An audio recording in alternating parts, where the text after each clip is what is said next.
atomic age was born. There is no denying that since that moment, the shadow of the atom bomb has been across all our lives. All men of goodwill earnestly hope that a realistic control of atomic weapons can and will be achieved. Meanwhile, good sense requires that all of us prepare for any eventuality. But wisdom demands, too, that we take time to understand this force. Because here, in fact, is the answer to a dream as old as man himself, a giant of limitless power at man's command. And where was it science found that giant? In the atom, a particle so infinitely small that it takes over 100 billion atoms to make up the head of a pin. Just as other millions and quadrillions of atoms are the tiny building blocks which make up everything in the world. Ships and shoes and sealing wax and cabbages and kings. Although no one has ever seen an atom, scientists have learned a great deal about how they behave, and there are widely accepted theories as to what they're like. Let's start by meeting a leading authority on the subject, Dr. Atom. Now, observing the professor himself, we can see that his structure resembles, in many ways, something almost as vast as the atom is small, the solar system. And there are certain similarities. Here is the center with electrons in surrounding orbits. But whereas the planet's movement of electrons is slightly different, there are other differences too. Hey, hold it! Thank you. Now, the solar system together is electrical. The electrons, which are negative, are attracted by the protons, which are positive, and vice versa. But here in the nucleus are other particles with no electrical charge, called neutrons. Very important characters, too, as we shall see. And equally important when it comes to atomic energy is what scientists call the atom's binding force. It's a kind of cosmic glue holding the nucleus together. This, then, is a single atom, but certainly not all atoms are alike. There are in nature more than 90 basic elements, which is science's term for families of atoms. To scientists, the atoms of the individual atom families, or elements, are identified by number. That is, the number of protons or positive charges in their nucleus. And they vary all the way from hydrogen, which has just 1 proton, to oxygen with 8 protons, to gold, he's rich with 79, finally on to the heaviest of all natural elements, uranium with 92 protons. Now, within each element, or family of atoms, there can be different members, each one having the same number of protons, but differing in the number of neutrons. The total of an atom's protons and neutrons is its atomic weight. Thus, in natural uranium, we have U-234, U-235, and U-238. These different members of the same element or atom family science calls isotopes. Some elements, tin for instance, have a great many isotopes. Others, like aluminum, are lone wolves with just 1. Now, most atoms of most elements are content with their lot in life. We speak of them as being stable, but others are busy day and night, being what science calls radioactive. Like radium, throwing off powerful rays along with some of its neutrons and protons, until it actually alters its own nuclear structure and changes to another family, and then to another, until it does become stable at last. This spontaneous changing of elements is called natural transmutation.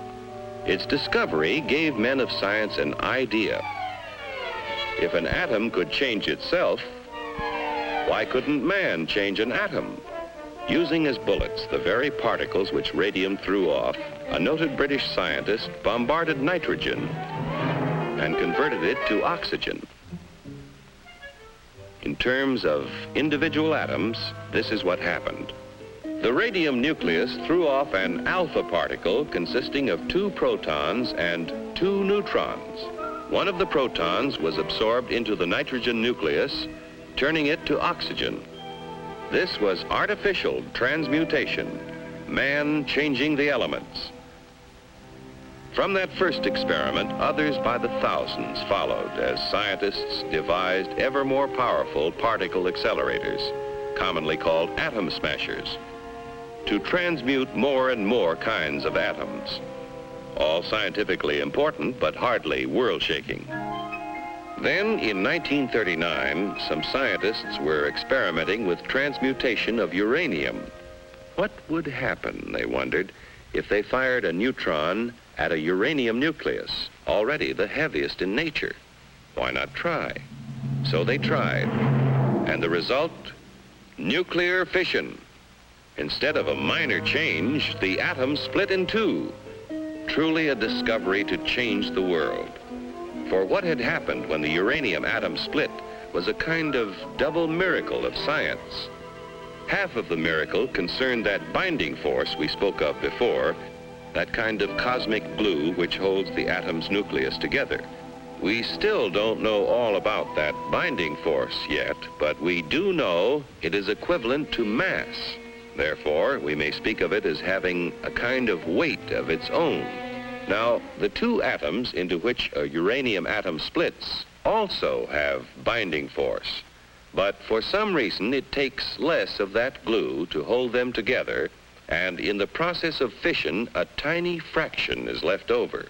What happens to it? It explodes as energy, proving Einstein's theory that mass and energy are really the same. But we spoke of a double miracle. To understand the second one, let's slow down that fission a million or so times. A single particle starts the reaction, splitting the uranium atom. Here now is the release of energy as heat and blast. Here are powerful rays being given off, similar to X-rays. But here are free neutrons driven out with tremendous speed.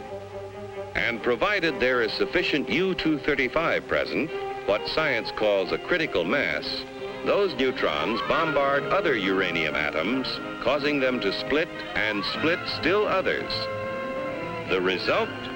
A chain reaction. Over 1,000,000 billion atoms exploding within 2 seconds. And the force? It would take Yankee Stadium full of dynamite to equal the energy released in the complete fission of an amount of U-235 the size of a baseball. With this discovery at the time the free world faced a war for survival, it was little wonder the first thought was a weapon. But how to obtain enough material for even a single bomb? Only a small fraction of natural uranium is the U-235 isotope, which will fission in a chain reaction. And to separate enough U-235 quickly enough seemed all but impossible. But the impossible became reality as industry, labor, science, and the military combined their efforts to build Oak Ridge, where enough U-235 was separated to build the first atomic bomb. At Hanford, Washington, another impossible project proved possible when a huge plant was built for the mass production of the artificial element plutonium. This process involves what may be called the furnace of atomic energy, the reactor pile. Here is a structure or pile of graphite blocks. In the reactor are placed rods of natural uranium containing both U-235 and U-238.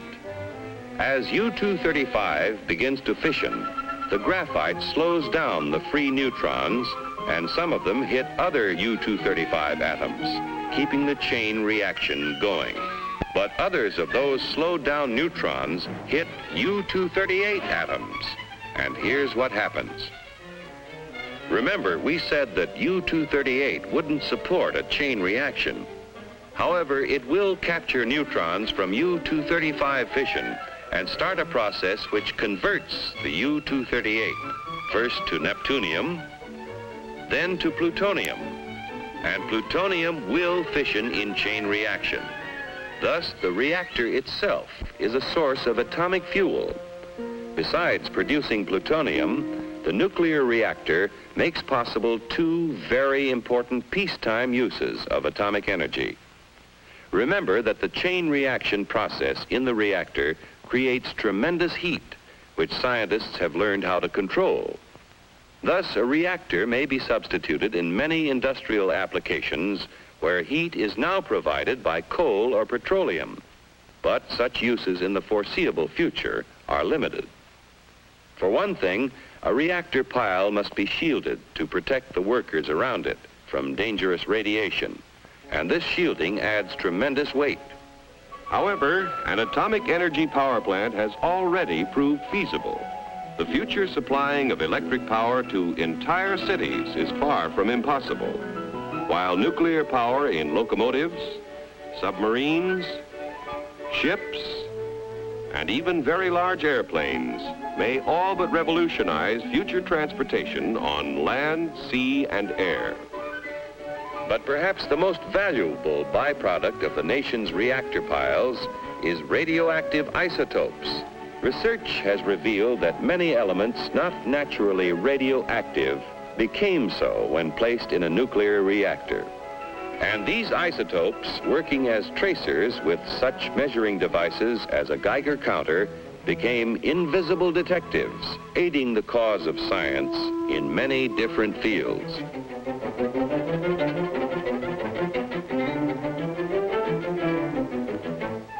In agriculture, isotopes are now used to test such things as the effect of fertilizers on plant growth and the proper timing for their use, helping to assure bigger and better yields from tomorrow's farms.